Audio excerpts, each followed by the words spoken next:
So, okay, so I'm going to be talking about hearing loss at work. Before I get into my presentation, before I talk about myself, I have to tell you how happy I am to see all of you guys. And the reason is I'm at a human resource convention in Maine. It's the Maine HR convention. So you would think in the big presentation, they would have captions. Am I right? You'd think. You'd think, right? No captions. And when I mention it to people, everybody goes, oh, that's really interesting. That is so interesting.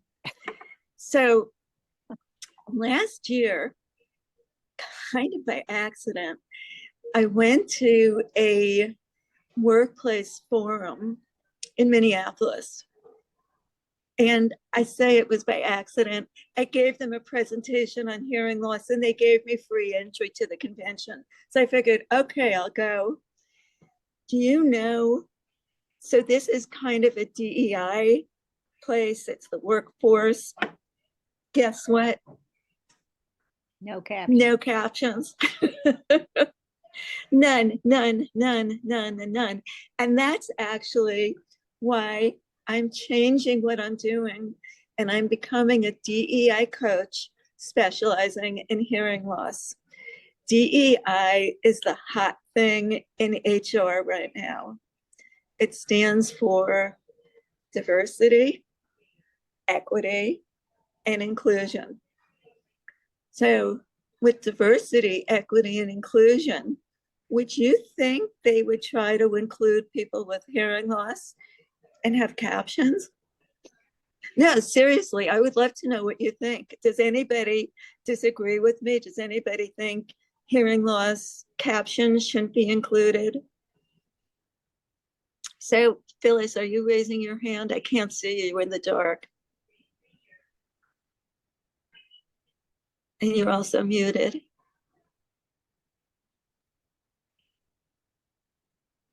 Yes, I definitely think that hearing loss is a handicap. And when we don't hear what the boss is saying, the fact is that we get a bad review when we don't do something that was expected. Duh. I mean, it's so logical. I'm going to agree with you. Duh. Like, really? I just can't believe that in a human resource convention doesn't even think of captions. Okay, so I'm talking to people here about captions, and like I said, everybody is like, oh, never thought of it. Okay, so now let me get back into my presentation. I just had to share that with you because I am so blown away. I am just so blown away. The keynote speaker just gave a presentation. I know it was great. I heard maybe 50% of it. Does that sound familiar to anybody? So me, myself, and I'm an HLAA person. I started an HLA group in New Jersey when I lived there, and I moved to Maine recently, and I started the Down East chapter of HLAA. It's really new. We've only been around about a year or so. So I'm also the president of Say What Club. Does anybody know Say What Club? I'm seeing one nod, and I think everybody else says no. Say What Club, so you get it. Say What, that's how they got their name. Say What. It's an online support group. They're only online, no chapters. They have a convention once a year. It's a small organization, but like they have a list on cochlea implants. They have a list on dealing with your hearing loss. They have a lot of stuff. I shouldn't say a lot. Their focus is dealing with hearing loss. And so like if you need a question answered, you get an immediate response because it's international. There are people in Australia, there are people on the West Coast, there are people on the East Coast. So it's kind of cool. Okay.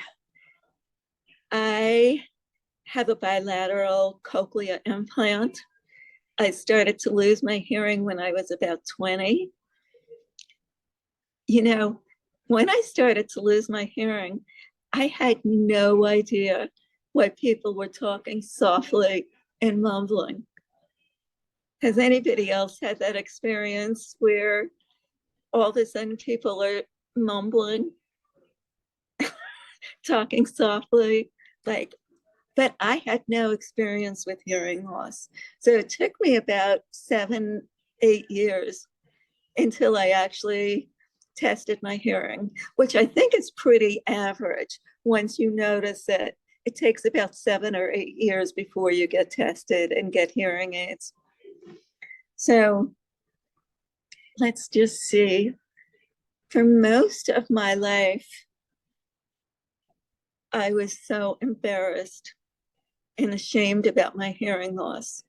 So if I couldn't hear something, I didn't say, excuse me, I have a hearing loss. Would you mind repeating it? And could you look at me when you talk, or put your face in the spotlight so I can see you clearer? Whatever it is, you guys all know what it is. I didn't. Instead, I considered myself a professional bluffer. And that is not a good thing. We all know that being a professional bluffer doesn't get you any place. So when I was about 60, all of a sudden I said to myself, what am I doing? There's nothing wrong with me. I'm not slow. I'm not stupid. I'm not spaced out. I just have a hearing loss. And it was at that point that I kind of came out into the open, started the HLAA chapter, gave workshops, talks. Once I realized it was nothing to be ashamed of, you couldn't keep my mouth shut. So I'll tell you what, can you bring up my presentation, Jeannie? So I have a problem bringing up presentations for some reason. So Janie has been kind enough to bring it up for me. Can you go to the next? Oh, wait, first you have to go to start slideshow.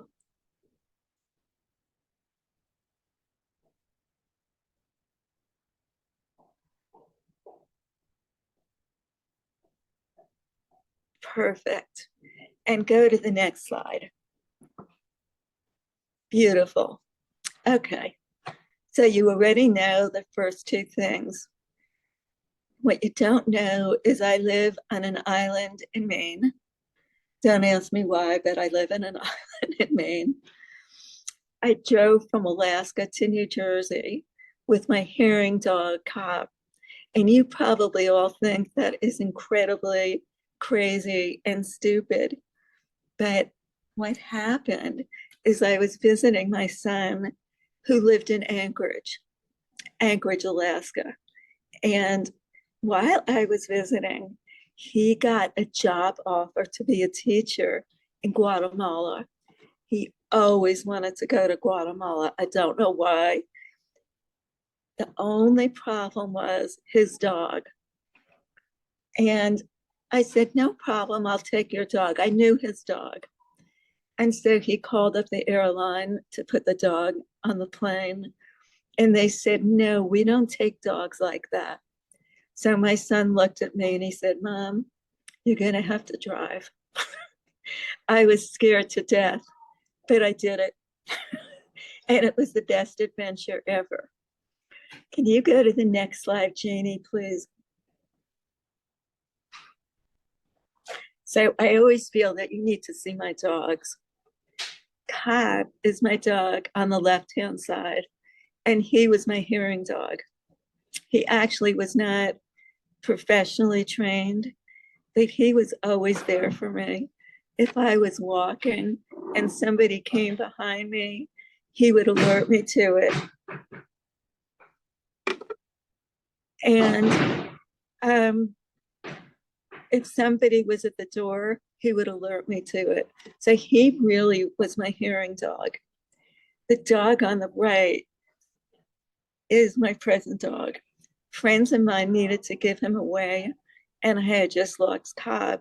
So I thought, okay, let's take this dog. If you can see, they're two totally different types of dogs. But I always feel like people need to see my animals. Okay, let's go to the next one. So this is what we're going to cover.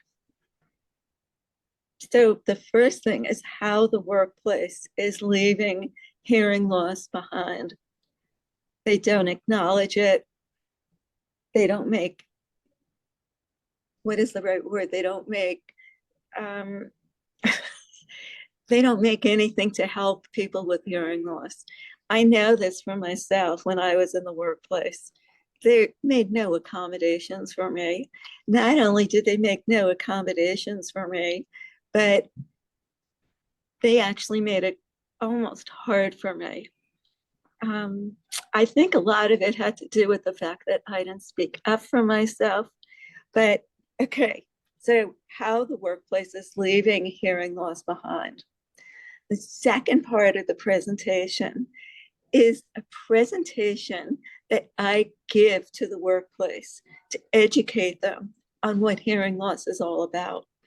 And for that, I'm actually going to ask you for your help to see if I've lost something, if I've left something out, or if something needs to be tweaked. So I'm actually asking for your help on the second part. And for the third part, while you matter in the hearing loss narrative. So we all, I think, have spent many hours advocating for ourselves, asking people to look at us when they talk or talk louder, whatever. But now we want to bring it to the workforce. And it's a big deal because they don't even know about it. So I'm asking everybody to help with this initiative. Okay. Can you go to the next slide, please, Janie? Okay. And so this is the first part. Go ahead to the next one. So this is what I mentioned before. When I went to the forum on workplace inclusion, there was no captions at all. I mean, can you believe on workplace inclusion there was no captions? Okay. So why is hearing loss overlooked? So these are the things I came up with, but I would love to know if you think of other things that I haven't mentioned. So people with hearing loss don't self-identify. So wait a minute, before I continue, is anybody in the workforce right now? Just raise your hand. No, okay. Of course, there are a few people. Okay, so Linda. Okay, Linda, can you talk, Linda, or would you prefer to stay muted? Okay, Oh, I'm it looks sorry, like. what's the question again? So I would love to know, in your company, do they acknowledge your hearing loss? Do they do anything to help you out?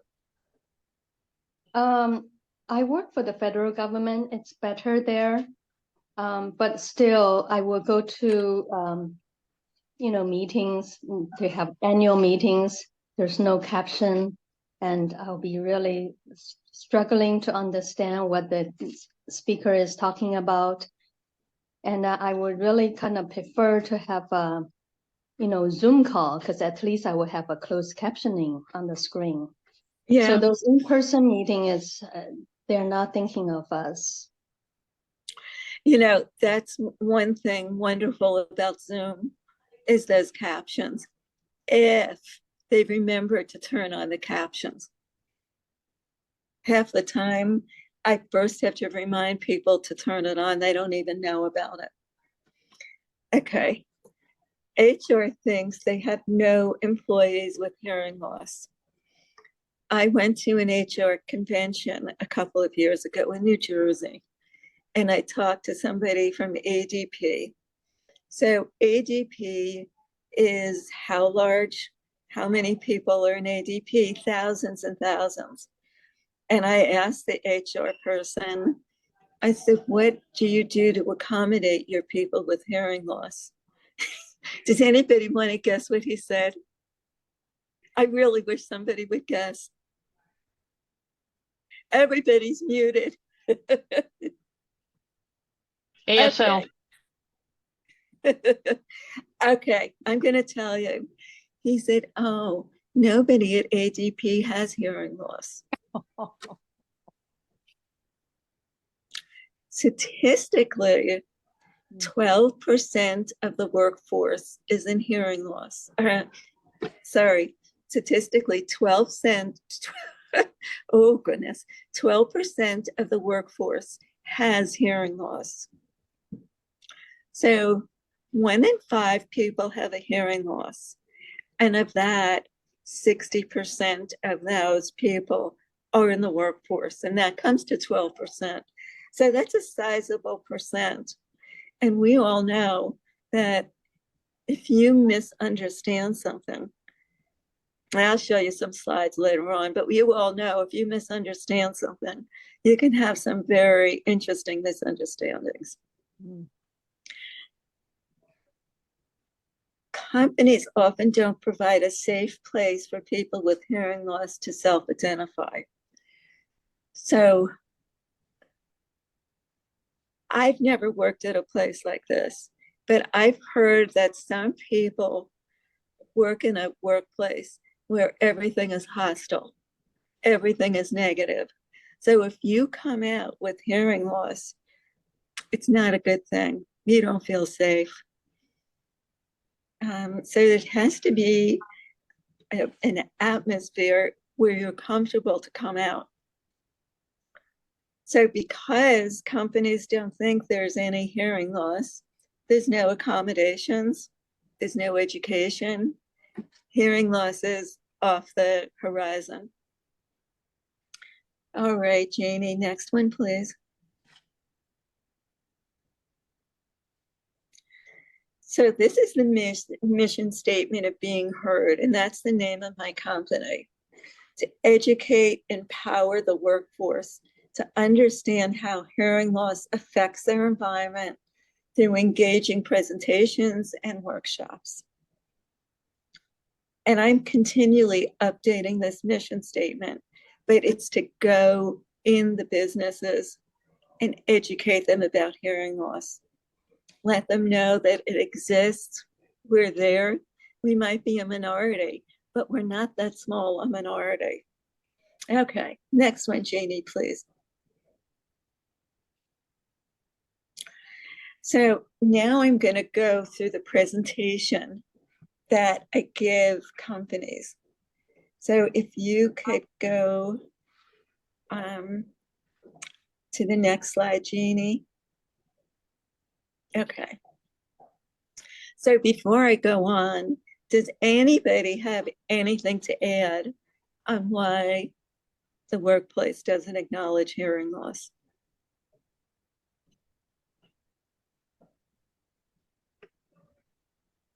Yeah, yes, Sally. I left my job at age 60 because I couldn't hear well enough to do it anymore. The accommodation they gave me was a telephone that had volume control on it. That was the only accommodation. I think part of it, that was quite a few years ago, obviously. I think part of it is it's an expense that they don't want to have to deal with. And it's also putting more pressure on the company to acknowledge and train their staff, just like you're doing. So I think some of those things are affecting that. Yeah, makes sense. That makes sense, Sally. Yeah, that's my goal, is to change it. So this is the presentation I give to companies. It's an overview of hearing loss. But you tell me what you think about it. To the next 2 slides, please. Okay, so I show them this. That's the crazy thing about hearing loss, is it's invisible. You all know that, but I thought this was a pretty good representation. You know, if somebody's in a wheelchair, you know it. If somebody's blind, you know it. I actually think of hearing loss very similarly to mental illness. Both of them are invisible. Both of them have stigma. Both of them are put under the table. And it doesn't help anybody. Okay, next question. Not next question, next slide, please. Janie, your screen's not being shared. Oh. It says I'm screen sharing. Should I stop the share and try it again? Do you know what? Don't worry about it. Let me just give the presentation without the PowerPoint. We're okay doing that. I see the slides. I I see the screen. slides. Yeah, it's an individual issue. It's fine. Okay. Well, then go to, yeah. So these are the questions I like to ask people. Do you know anyone with hearing loss? Do you have a hearing loss? What percent of the population has hearing loss? Nobody knows the answer to that. When I say 1 in 5, they're like, really? Is that number increasing? It definitely is. It's increasing as more servicemen return from war with a loud noise. Children blasting music in their ears. There's actually going to be an epidemic of young children with hearing loss because they're blasting their ears out. Of that population, what percent is in the workforce? Okay, I already told you. It's 60% of the people with hearing loss are in the workforce. You know, people think hearing loss is for old people. Well, I'm just curious if you could raise your hand. If you lost your hearing from birth to 20, I'm just curious to see. Oh, nobody. You did, Jeannie. Okay, 20 to 40. Okay, Sally. 40 to 60. Oh, Alan, I'm sorry, you raised your hand, but I didn't see it. So in the, Kenneth, which age group are you raising your hand for? 40 to 60. 40 to 60, okay. The point is, hearing loss affects all ages. It's not just an old people thing. Okay, next slide, please, Janie. Oh, we're not doing the slides. So I asked them if they know the difference between deaf, capital D, and deaf, small d. Nobody does. So I want to make sure, do you guys know the difference between the capital D and the small d? No. Okay, capital D is the culture, and the culture uses sign language. They use ASL. And small d is everybody with a hearing loss.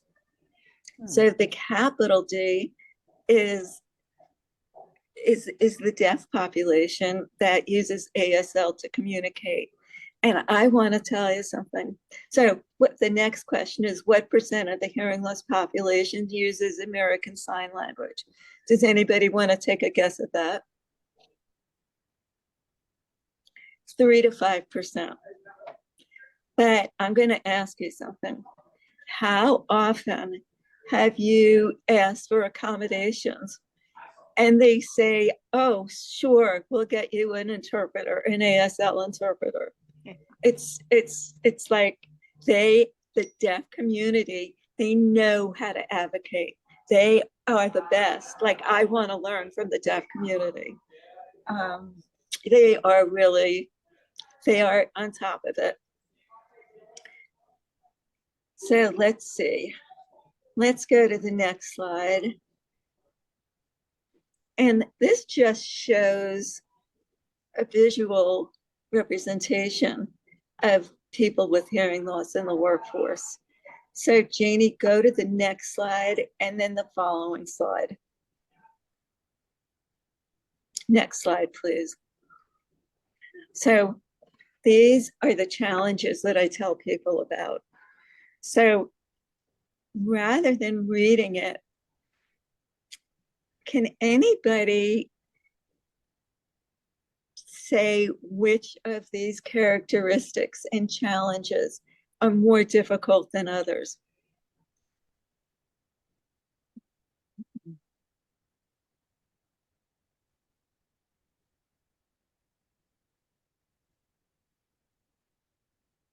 I would say left out of conversations.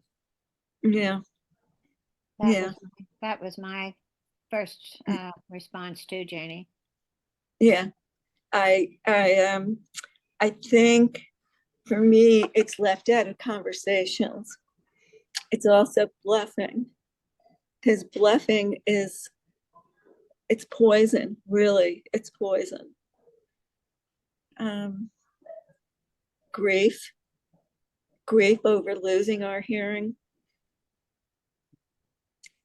Stigma, isolation, auditory fatigue. Do you guys know what auditory fatigue is?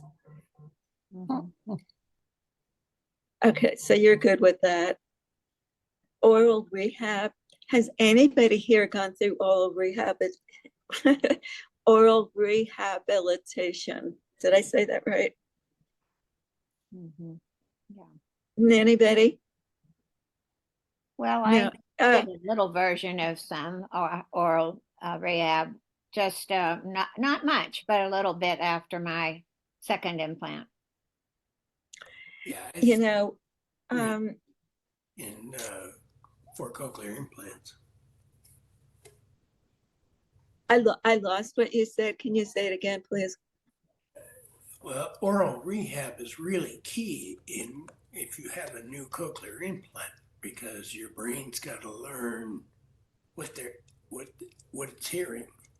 So it needs a lot of practice. So I'm just curious, who has a cochlear implant? If you could just raise your hand. Of the people who aren't showing, did any of you have a cochlear implant? Doesn't look like it. So oral rehab is so important for cochlear implants, but there are very few centers that advocate for it. I honestly didn't know what it was. I happen to have a friend she teaches at a deaf school, and she asked me if I was getting oral rehabilitation. I said, I don't even know what that is. I went to my audiologist. She said, oh, you hear real well. You don't need that.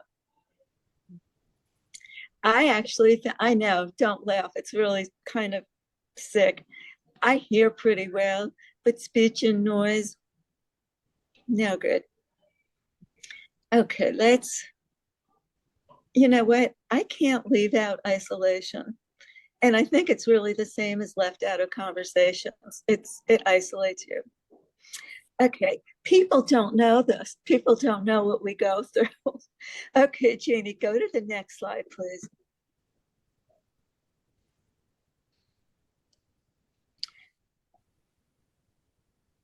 So I think one of the reasons that people in the workforce don't identify is they are afraid of losing their job, not being promoted, perceived as lacking intelligence, and ask for accommodations. They're just afraid to. There's so much stigma around it.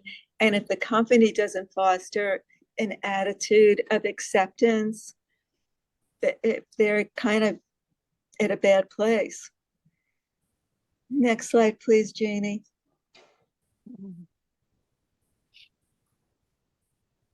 So, of course, we all love masks because we don't want to see lips.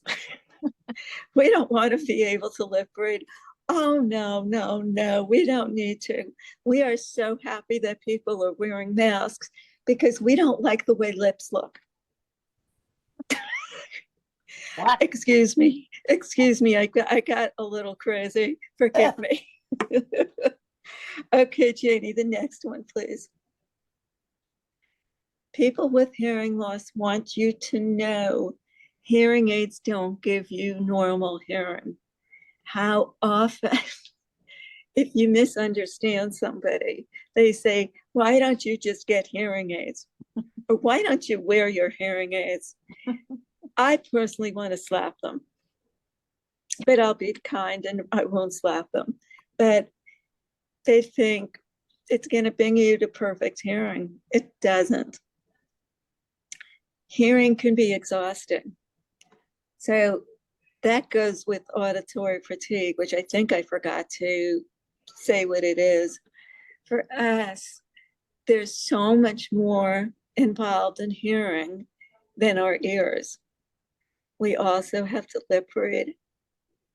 We have to fill in the blanks that we haven't heard, which really can be exhausting. We have to try to figure out exactly what people are saying when we've missed certain words. And you know what? For myself, if I am in a group and I'm talking and hearing for a long time, I'm beat. I'm wiped out. I need to go to the ladies' room and just veg out. Okay, Jeannie, next one, please. So tell me if this is right, if you want to add anything. How to spot someone with hearing loss. Obviously, they wear hearing aids. Not responding. Could they have a hearing loss? Are they spacey? There's a good chance they've got a hearing loss. Inappropriate answers. So these are two examples for me personally. My friend Joyce said, oh, John came for dinner last night and he was farting all night. And I'm laughing. And she looks at me like you can imagine, she looked at me like I was totally crazy. So I said, Joyce, is that what you said, that he was farting? She said, no, he was fainting. My partner, when I met him, he said he was a sailing instructor. I said, oh, how nice to be a singing instructor. Won't you sing something for me? Any of those things happen to you guys? You don't even have to answer, because if you say no. Bluffing. I think people can tell when you bluff. Maybe not all the time, but I think there's a good part of people that they can tell. Like we can go, like we can mimic their facial expression to a degree and get away with it. But after a certain point, I think people want a little bit more than, oh, that's so nice, or oh, I'm so sorry, or that's so funny.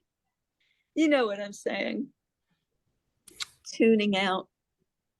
So we do tune out. I know I tune out when I'm exhausted and overwhelmed. I just can't take any more in.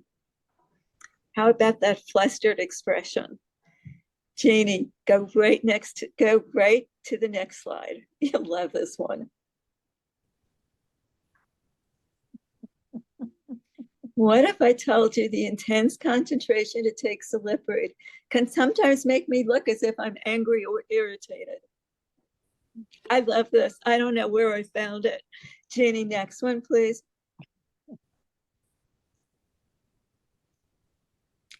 You probably have seen different versions of this. And depending on what level of hearing loss you have, this will change, but you get the gist. And Jeannie, the next one, please. Another example. You know, somebody's talking to you and you're like, I don't know. The person is going on, and I miss it. Okay, the next one, please. I know I probably took too many graphics, but I love this one. Waitress, can I ask you something about the menu, please? The men I please are none of your business.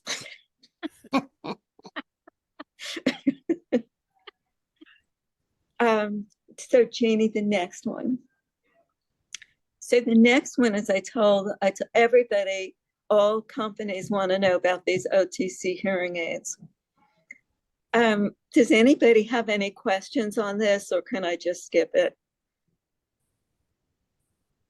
I'm just going to say I know a couple of people who have gotten OTC hearing aids for mild to moderate, and I don't think they're quite as happy as they would be if they went to an audiologist, because they have to figure everything out on their own.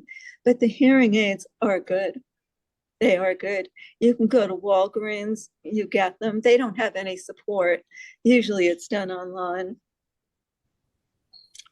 And the next one. People have no idea what the difference between hearing aids and cochlear implants. So again, this is for the uneducated. If it's for people who have no idea. But the main difference is with hearing aids, you hear acoustically. You use the hair cells that you have, and the fewer hair cells you have, the harder it is to hear. And at one point, you hardly can hear anymore. And that's when you get a cochlear implant. And with cochlear implant, you hear electronically. It's really a miracle. It's, you know, whoever thought of that is amazing. So people who have a cochlear implant, their outer ear and the middle ear are not being used. The signal goes right into your inner ear. It fires electronically and brings that piece of information right to your brain to interpret. So it's electronic versus acoustic. Does anybody have any questions on this, or can I just move on? Okay. So Jeannie, could you skip to one, to go one and the next one? Next one, please. So now we look at what hearing loss is like in the workplace. So now we're out of the presentation that I give to companies. Communication is one of the biggest challenges in the workplace. If you talk to anybody who is there to analyze productivity, bottom line, communication comes up right up there. But we know that hearing loss is a communication disorder. So if it's not acknowledged, there's going to be trouble, because somebody is going to mishear something. You know what, Janie, go right to the next presentation, next slide, because you'll all get a chuckle out of that. This is a perfect example of how, if hearing loss isn't acknowledged in the workplace, you're going to have a problem in communications. You'll have missed deadlines, lower team productivity, loss of money. And this is bottom line, what companies are really interested in. They might say, oh, we care for our people, we want them to be happy. But bottom line, they're interested in the bottom line. So Andre, the king wants to know how you're coming with St. George and the dragon. And he hears dragon for wagon. But you know what? It's funny. It's a great cartoon. But how often does something like that happen? So if that happens in the workplace, you're going to have missed deadlines. You're going to have lower team productivity, and bottom line, a loss of money. And that's what companies want. Okay.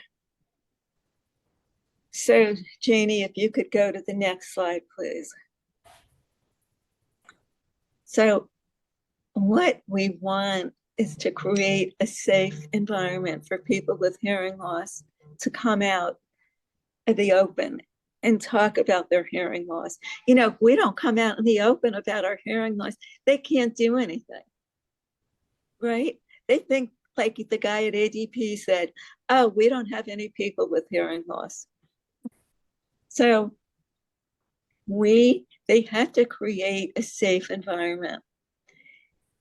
And by that, this is where HR people will talk about people feel valued. They feel valued about what they do. They feel valued for what they do for the company. They feel good about their, whatever it is, they feel valued. You know, if somebody says, wow, you've done a good job, is there anything I can do to make your life a little easier? Whatever it is that people would say, we want to feel valued. And it's not only for people with hearing loss, it's for any disability. Of course, hearing loss is bizarre because you can't see it, but we want to make a safe place.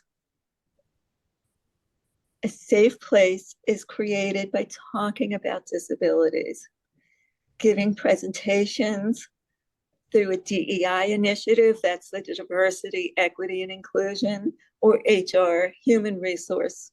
Either way, it's brought out into the open. It's not under the closet anymore. People that are valued are more productive than people aren't valued. You all agree with that. I mean, if you're poo-poo for what you do. So I actually have a story. Are you ready for the worst story in the world? Seriously, this is the worst story. So I was in sales, and I would come to the office maybe once a week, maybe twice a week, to make phone calls, do paperwork, whatever. But guess what? It was in a, how do you say it, a bullpen. It was one big office.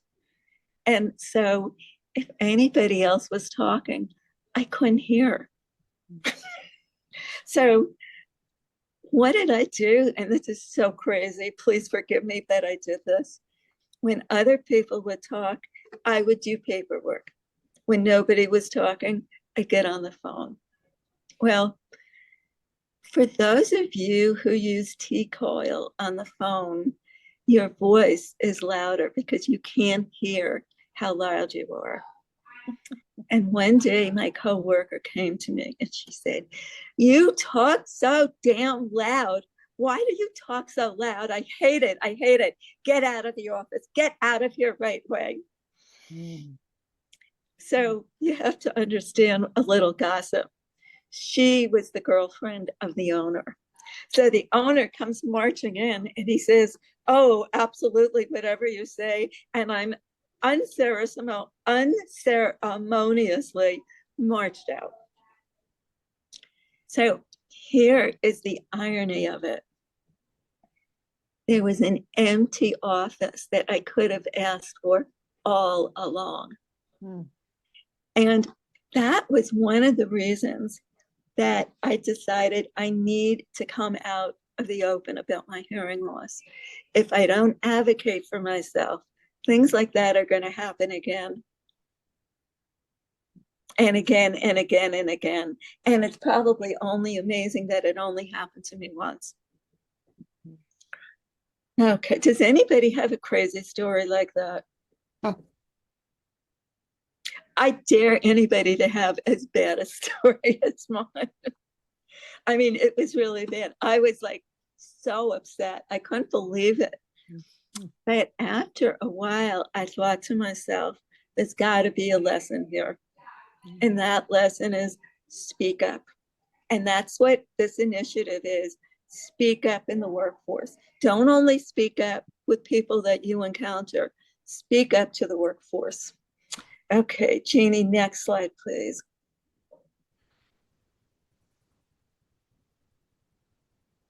So, why is hearing loss overlooked? So, obviously, it's invisible. It has stigma. We tend not to self-identify, tend not to ask for accommodations. And because of that, we mishear what people are saying. So the stereotypes of people with hearing loss as being a little are confirmed. It's almost a vicious cycle. So if we don't open our mouth, people are going to think, oh, I know she has a hearing loss. She is a little, you know what I'm saying? You're a little, yeah, whatever you want to say. All right, Jeannie, let's go to the next one. So what can you do about bringing, I call it hearing health, to the workplace? First of all, bring hearing loss out into the open. So I'm pretty sure already when you talk to people, you advocate for yourself. But if you know people in the workforce who have a hearing loss, encourage them as well. And if they're uncomfortable, give me their name and the company, and I'll write directly to the company. I'm happy to do that.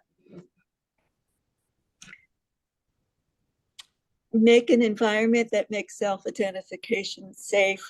I pretty much hit on that already. How about talking about communication strategies? Doesn't have to be a big deal. You know, if we say nothing else other than look at me when you talk maybe a little bit louder, not too loud and not too soft, right? What am I missing? Look at me, don't mumble. How's this? Hello, how are you? I do a whole workshop on communication strategies, and I do it 2 parts. It's strategies for people with hearing loss and for the people that they talk to.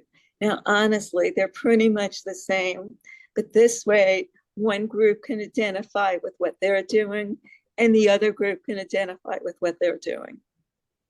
Does that make sense? Captions, captions, captions, captions, captions. Should I say it again?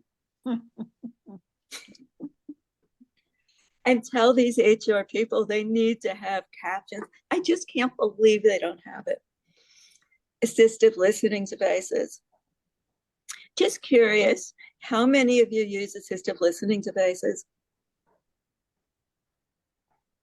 So 1, 2, 3.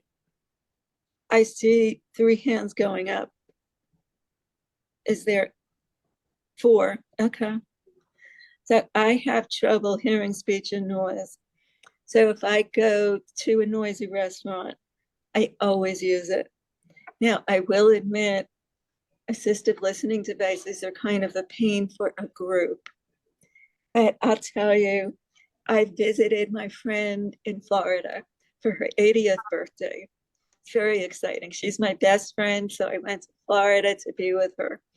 And the next day after her birthday party, she invited me along with her other friends to go to this Chinese dim sum restaurant. Delicious, delicious, delicious. The restaurant had metal walls a metal floor, a metal ceiling, metal tables.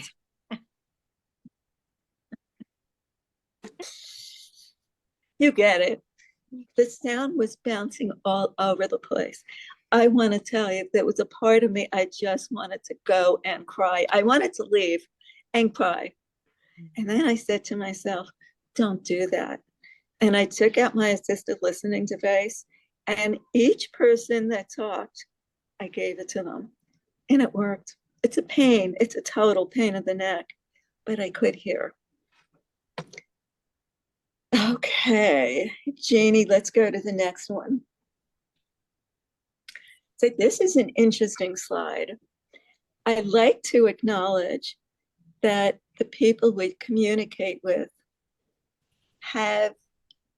we're giving them a job because we're asking them to talk differently than they're used to. My friend Debbie says, her husband started to lose his hearing when he was like 70 or something like that. And so she had to start looking at him, talking clearly. And it was very hard for her because she'd spent 70 years talking a different way. So I want to acknowledge our partners that their role is not necessarily that easy. And the thing that we hate most is when people say, never mind. We hate that, right? Yeah, yeah. But think about their point of view. The moment has passed. It's hard to recreate that moment. They can do it, but it's never as good. So I just want to acknowledge that that what we ask people to do is not necessarily second nature. In fact, it's not second nature at all. They have to totally change how they've been talking. Has anybody asked somebody they talk to talk louder or look at them or something like that? And they've said, this is really hard for me. I really don't want to do it, or something like that. Has that happened to anybody? No. Sally? Yeah. When I was working as a nurse, the doctor that I worked with most of the time had a mustache and he talked really fast. And I had to constantly remind him to slow down. And one day he said to me, it's a real pain in the ass that you have to tell me this all the time because I just can't do it. And I said, well, that's why I have to tell you all the time. Otherwise, I can't hear what you're saying. But, for him to acknowledge that it was hard for him helped me to be a little more patient with him. And whether it helped him the way I responded, I'm not sure. But it was an honest communication. I love that he said that because it's true. It's true. My partner, he's from Texas and he's got a Texas accent. I'm from New York City. He has a Texas accent. He mumbles, he talks to himself, and he talks softly.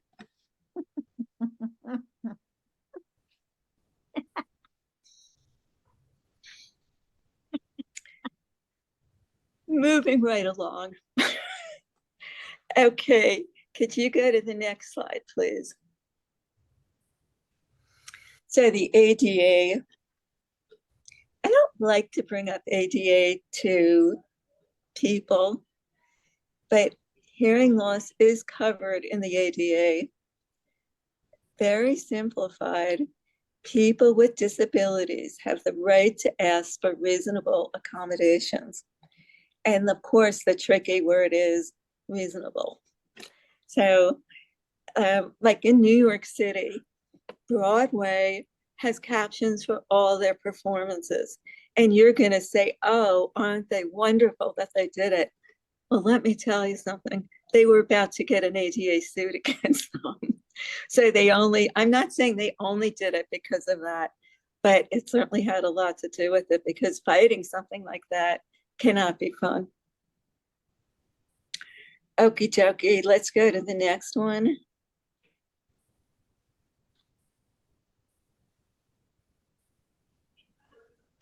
So this is where, so DEI is like the hot thing in business. It's actually very controversial. DEI tends to focus on sexual orientation. And I'll tell you, when I went to that convention in Minneapolis, I saw more sexual orientations than I ever knew about. It was really interesting. So where does hearing loss fit into it? It's not a sexual orientation. The other big one is nationality. I guess not ethnic, but nationality. So people who are in the minority for nationalities or sexualities, that's really the big thing these days. But don't tell me that hearing loss isn't a big deal. Don't tell me that hearing loss doesn't span everything. You know, when you talk about diversity, tell me one group that doesn't have hearing loss. Tell me one ethnic that doesn't have hearing loss, one sexual orientation that doesn't have hearing loss, one religion that doesn't have hearing loss. It doesn't discriminate, it's diverse. But if you help people with hearing loss, it's inclusive, it's equity to us, accessibility so that we can hear, and justice. Isn't it justice that we should be able to hear? Isn't it justice that we should get accommodations? I mean, am I wrong? Am I just like crazy? Please tell me I'm not crazy. Isn't it justice that we advocate for ourselves, not only one-on-one, but in the business world? Okay, so Jeannie, next one. So this is how I market myself. A DEI coach specializing in hearing loss. And you can help change the narrative. So not that I'm putting pressure on you, but I can use all the help I can get. Talk to your friends and your family who are in the workplace. Ask them. Anybody who has any questions, let me know. You better go to the next slide. And then the next slide. So this is just a summary of what we've talked about. Why hearing loss is left behind. And honestly, I don't know why it's left behind, but it is. What the workplace needs to know.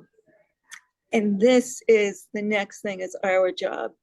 Continue the conversation with family, friends, co-workers, and business associates. So my friend, Kathy Hart, she is not in the workforce anymore, but her son is. And so she talked to her son about it. My friend Joyce, she too is not in the workforce, but she told her cousin about it, who is in the workforce. So, you know, just talking to different people, bringing it out in the open. And I better give you my contact information. Where are we? You better keep on going. Jeannie, Yeah, one more time, one more.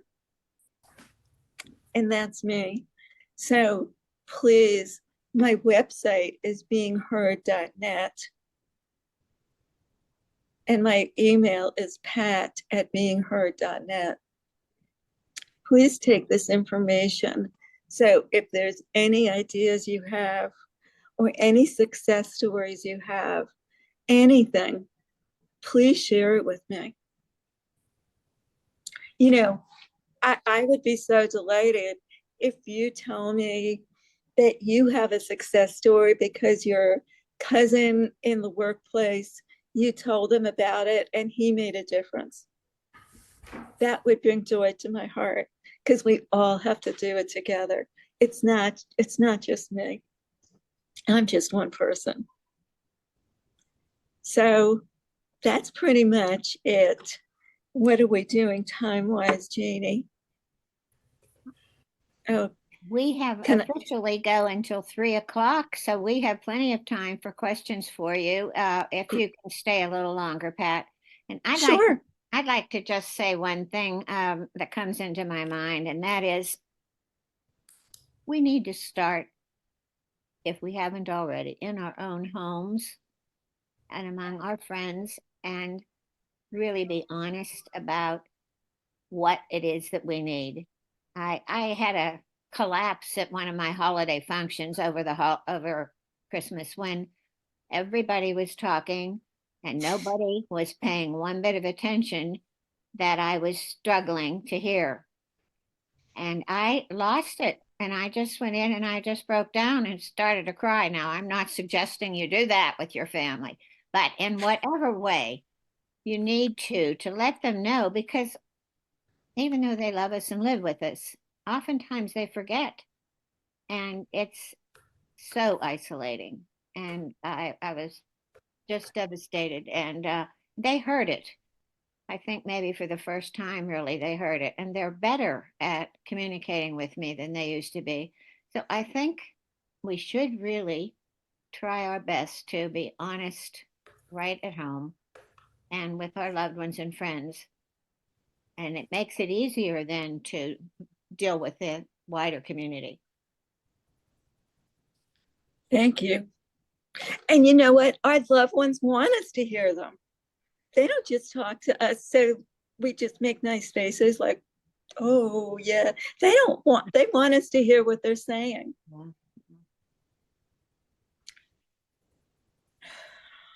Anybody else have anything that oh, Kenneth, you had Yeah, your hi. you've had your hand up. Thank you. Thank you. Thank you for the nice presentation, Pat. Question about advocacy in the workplace for hearing loss. You said the ADA covers this, but it uses the word reasonable. Can you say a little more about that? For example, are captions reasonable, or have there been any cases that really bring this issue up, that what's required in the workplace? I cannot. And the reason is reasonable is a very hazy word. It means nothing. And what was his name? The lawyer that just died a few months ago, he would bring out cases with what reasonable accommodations were. So unfortunately, I cannot. If it's a teeny startup company and they don't have much money, they might just say, it's not reasonable for us to do that. But if we're talking like an ADP, hello, it's a fine line. But if you go on to the ADA, you'd find more information. So sorry, I can't. It's just one of those fluid definitions that depends on the people that want to make it accessible or not. If you ask a company to put in a hearing loop and they had just remodeled, and for them to put in the hearing loop, they would have to break up what they just did. They're not going to be too happy about that. On the other hand, if they're just in the process of remodeling and you ask them to do it then, there's a better possibility. So I see there's a caption here, a chat. What does the chat say? Reasonable is determined by management. The employee decides. Right. That's exactly right. It just seems to me that in other disabilities, it's a lot more definite. They have to do more. They're much more much more farther along than we are in hearing loss. I missed what you say. Who's much further along? Other disabilities are covered with more detail than hearing loss with the ADA. You are 100% right. And I'm going to tell you something else. You know who's responsible for including hearing loss in the ADA? Not people with hearing loss, the deaf community. The deaf community are fabulous advocates, but you know what? They cannot communicate without sign language. We can communicate. We might lose half of it or whatever, but we can. I mean, that's our choice, to be in the spoken world, whereas the deaf community's choice is to be in the sign language world. But the deaf community, they are fabulous advocates. That's why I think when you call up a play and say, I need accommodations, they right away say, oh, sure, we'll get an interpreter. By the way, has anybody ever asked for accommodations and they said, certainly we'll get you a wheelchair? No, I'm serious. I'm serious. I've heard that from more than one person. Oh, certainly, madam, we can get you a wheelchair. And I'm like, we need to talk. What else am I leaving out? What else should I be doing? I need your help. Oh, Pat, Cleves had the question or his hand is raised. Oh, help me out. I don't see any hand raised. Whoever his hand is raised, can you talk? I just can't see. Please. I'll jump in then. I think it was my logo wasn't showing.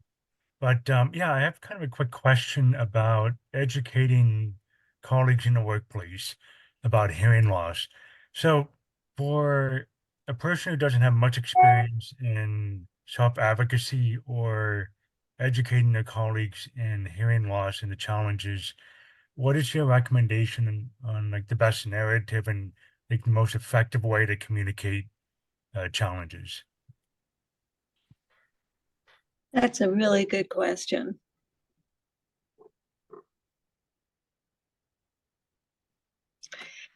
You know, I don't mean to sound like the center of attention, but ask them if I could give a presentation.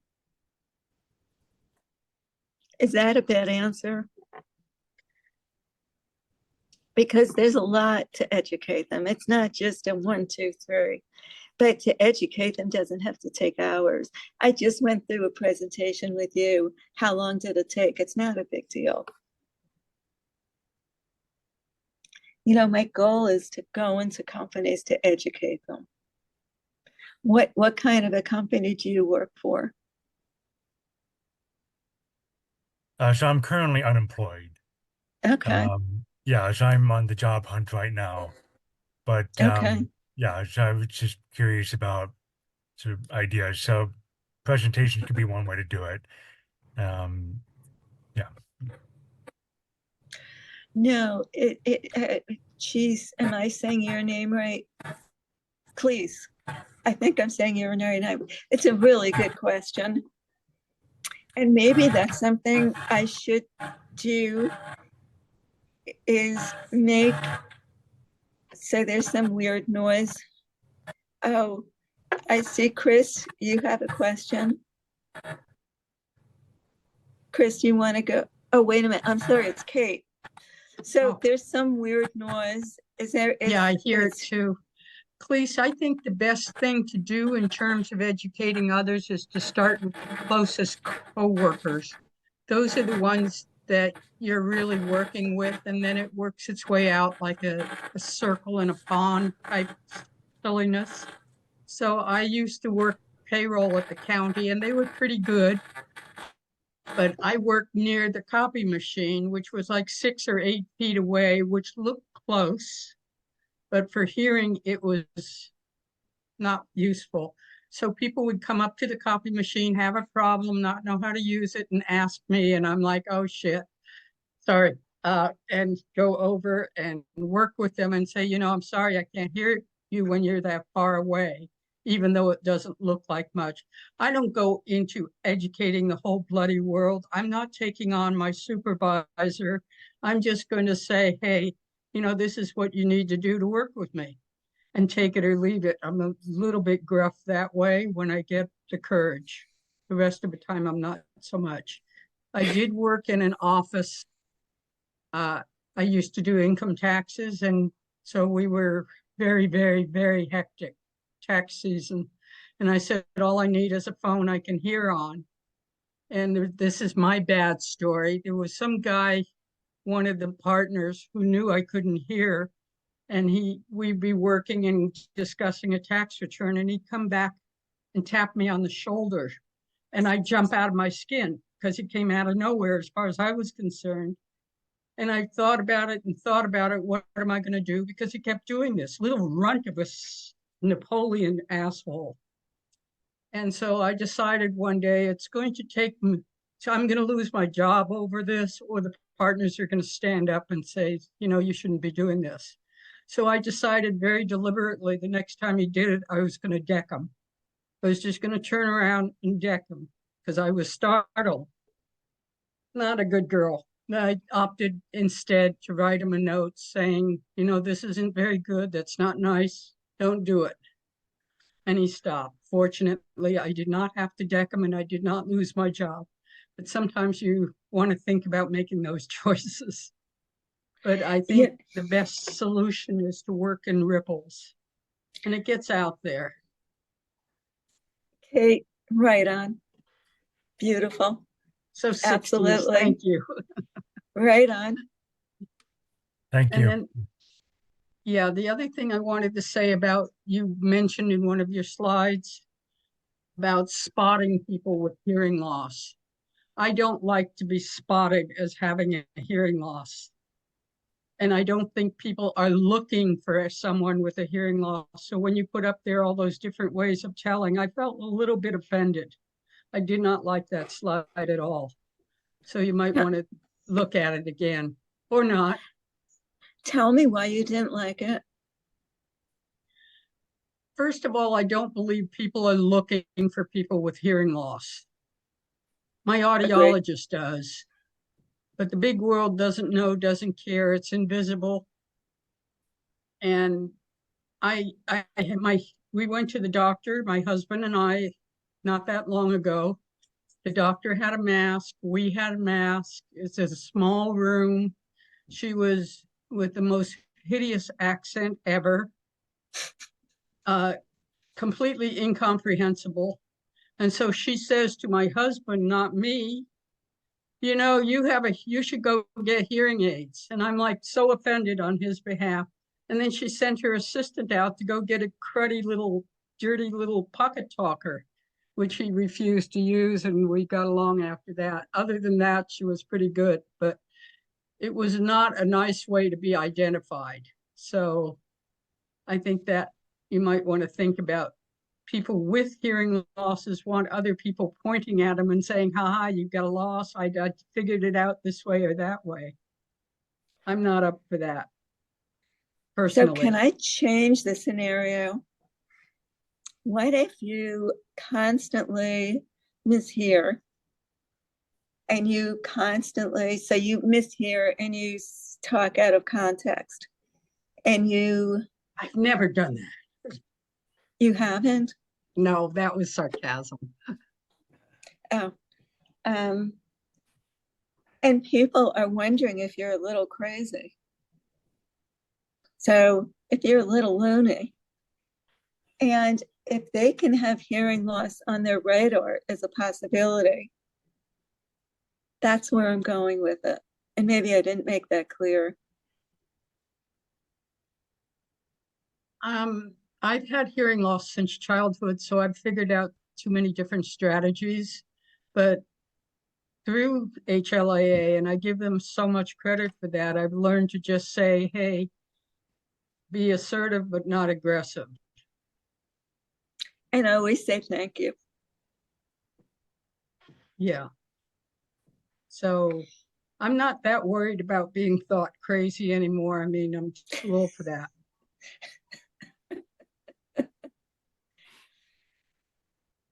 And that's all I've got. Somebody else take a turn. I have a thought.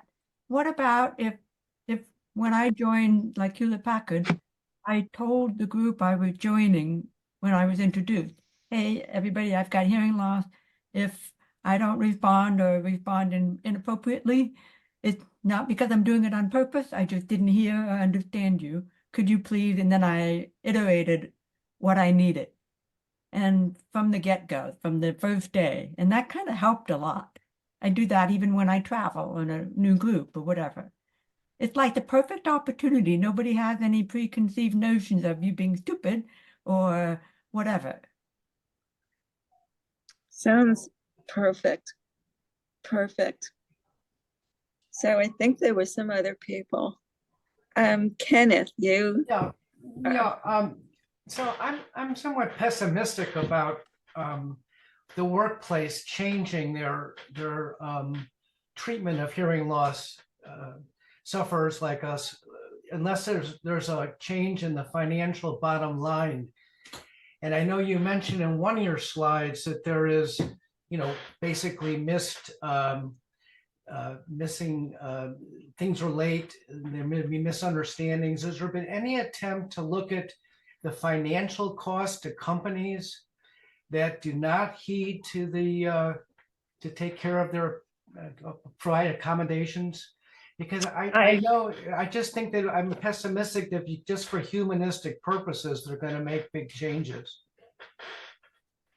So I agree with you, which is why I like to go with the bottom line argument. So is there any data? But I don't know of any statistics. And I doubt that there are any statistics, but I actually will look to see if there is. I think that would be very powerful in terms of, advocacy. Totally right. Totally right, Kenneth. I appreciate that. Thank you. Thank you. So, and Anita, you're mute. Anita, you're mute. Great. What does DEI stand for? Diversity, equity, inclusion. Okay.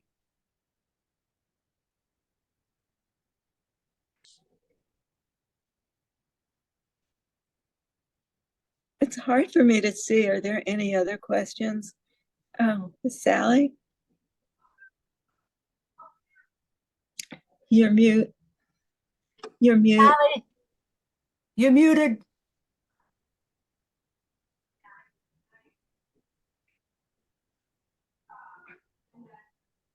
Sorry, I do need to leave, but I just wanted to thank you so much for this presentation. I wish that I had known enough and been courageous enough when I was 60 to ask for more help than I did. And I wouldn't have had to retire because I loved my job. So I think what you're doing is incredible work. And all of us that are listening today, I know have picked up information that's helpful to us to think about how we can continue to advocate. Because to me, that's one of the very most important things that HLAA does is advocating for people with hearing loss. And we're HLAA. So we're the ones that need to be doing it always in kindness and like Kate said, assertiveness, not aggressiveness, because the aggressiveness doesn't get us anywhere, but the assertiveness is necessary and the way to go. So thank you. I'm sorry I have to go, but thank you so much for your presentation. My pleasure. Thank you so much for asking me. So thank you all. I've enjoyed meeting you, and maybe I'll see you at your picnic. Thank you very, very much. It was great to connect. Guys, if you have any thoughts or questions, please write to me. I would love to hear what you have to say. Okay. Yeah. Thank you. So thank you all. And I will see you out in the workplace. Bye-bye. Thank you, Pat. Bye-bye.